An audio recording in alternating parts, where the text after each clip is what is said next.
All right, this morning we're going to look quickly at retrieving undistributed commands.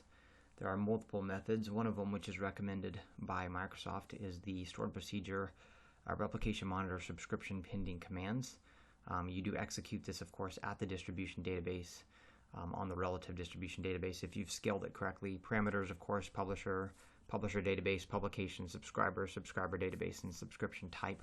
It's not my preferred method, but at the beginning, I should say that may be something that I have to use. My preferred method is to keep a baseline of normal commands and transactions.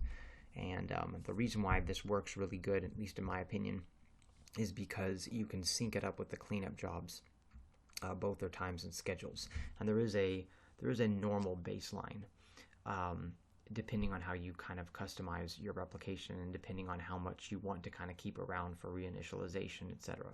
So keep that in mind, that the slight problem with the other is, well, actually there's not really a problem with the other. It just depends on how you want to customize it in your environment. So I mean, I like my own baseline because I know that I'm pretty good at detecting when there's a problem, and I can build alerts around it very quickly.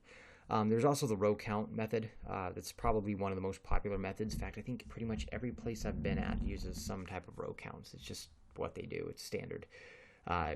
Always be careful, though, about row counts, especially with transactional commits or rollbacks.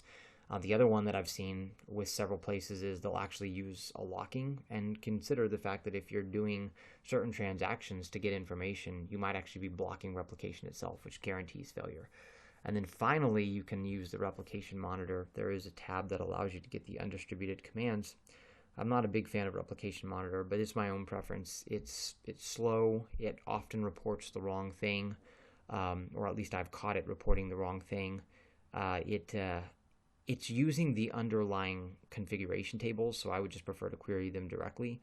And then the other thing as well is that since it is querying those tables, it's committing, it's engaging in transactions behind the scenes, so that may end up disrupting things. So keep that in mind.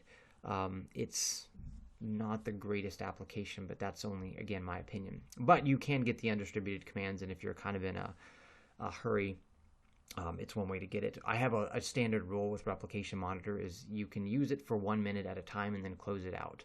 And then you can use it for another minute at a time. But that's kind of my standard rule, and it's worked very effectively. But basically, I don't like to be in there for a long time. I just kind of pull it up really fast, look at something, and then close it out.